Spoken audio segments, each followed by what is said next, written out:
अंग्रेजों के सामने झुके नहीं, खुद को उनसे यह आस था। शरीर में ताकत थी नहीं, पर मन में आजादी का विश्वास था। नमस्कार, मैं प्रेक्षा पांडे और आप देख रहे हैं हिंदन्यूज.लाइव। आप सभी को स्वतंत्रता दिवस की हार्दिक शुभकामनाएं। आज के आखिरी एपिसोड में हम आपको भारत के राष्ट्रपिता महात्मा गांधी के बारे में संक्षिप्त में बताएंगे। महात्मा गांधी का जन्म 2 अक्टूबर 1869 को गुजरात के पोरबंदर में हुआ था। महात्मा गांधी का असली नाम मोहनदास करमचंद गांधी था और यह अपने 3 भाइयों में सबसे छोटे थे। इनके पिता का नाम करमचंद गांधी था और माता का नाम पुतलीबाई था। गांधी जी का सीधा सरल जीवन इनकी मां से प्रेरित था।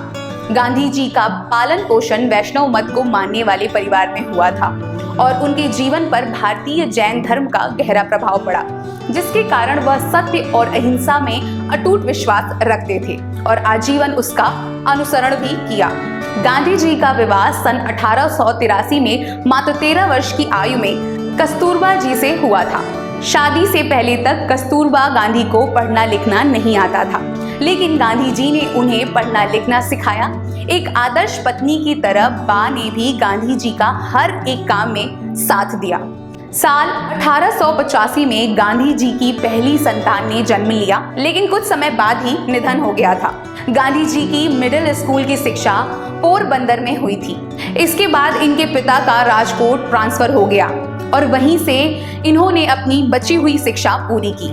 इन्होंने 1887 में राजकोट हाई स्कूल से मैट्रिक की परीक्षा पास की और आगे की पढ़ाई के लिए भावनगर के सामलदास कॉलेज में प्रवेश लिया, लेकिन घर से दूर रहने के कारण वह अपना ध्यान केंद्रित नहीं कर पाए और अस्वस्थ होकर पोरबंदर वापस लौट आए। 4 सितंबर 1888 को इंग्लैंड के लिए रवाना हुए।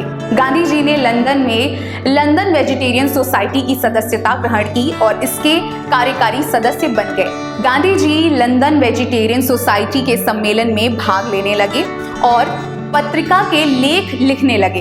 यहाँ 3 सालों तक रहकर अपनी बैरिस्ट्री की पढ़ाई पूरी की। उस दौरान उनके रंग रूप को लेकर उनके साथ अंग्रेजों ने बहुत दुर्व्यवहार किया और सन 1891 में वे भारत वापस आ गए। 1906 में महात्मा गांधी ने ट्रांसवाल एशियोटिक रजिस्ट्रेशन एक्ट के खिलाफ पहला सत्याग्रह चलाया। गांधी जी ने नमक पर ब्रिटिश हुकूमत के एकाधिकारी के खिलाफ 12 मार्च 1930 को नमक सत्याग्रह चलाया, जिसमें उन्होंने अहमदाबाद के पास स्थित साबरमती आश्रम से दांडी गांव तक 24 दिनों तक पैदल मार्च निकाला। गांधी जी को लोग बापू, महात्मा गांधी और देश के राष्ट्रपिता के तौर पर जानते हैं, लेकिन एक असाधारण सा नागरिक मोहनदास करमचंद गांधी आखिर कैसे भारत के राष्ट्रपिता बने? दरअसल गांधी जी के आंदोलन के चलते पूरे देश में वह प्रसिद्ध होने लगे थे। कई गरम और नरम दल के नेता गांधी जी से प्रभावित थे और उनका सम्मान भी करते थे। इन्हीं में से एक थे नेताजी सुभाष चंद्र बोस। 6 जुलाई 1944 को रंगून रेडियो स्टेशन के जरिए पहली बार महात्मा गांधी को राष्ट्रपिता कहकर संबोधित किया। गांधी जी को राष्ट्रपिता कहने वाले नेताजी सुभाष चंद्र बोस थे। उस दौरान नेताजी ने आजाद हिंद फौज की स्थापना की थी और रेडियो के जरिए महात्मा गांधी से आशीर्वाद मांगा था। अपने भाषण के अंत में सुभाष चंद्र बोस ने कहा, भारत की आजादी की पवित्र लड़ाई में मैं आपके आशीर्वाद और शुभकामनाओं की कामना कर रहा हूँ। भारत की आजादी के लिए दलित आंदोलन, असहयोग आंदोलन, नागरिक अवज्ञा आंदोलन, दांडी यात्रा और भारत छोड़ो आंदोलन शुरू किए। आखिरकार गांधी जी समेत कई स्वतंत्रता संग्राम सेनानियों का योगदान सफल हुआ और 15 अगस्त 1947 में भारत को आजादी मिल गई। उसके बाद 30 जनवरी 1948 को शाम 5:17 पर नई दिल्ली स्थित बिरला भवन में नाथूराम गोडसे ने गांधी जी को 3 गोलियां मारकर हत्या कर दी। अहिंसा का संदेश देने वाले इस महान विभूति के जीवन का अंत हो गया। अंतिम समय में उनके मुख से हे राम शब्द निकले थे।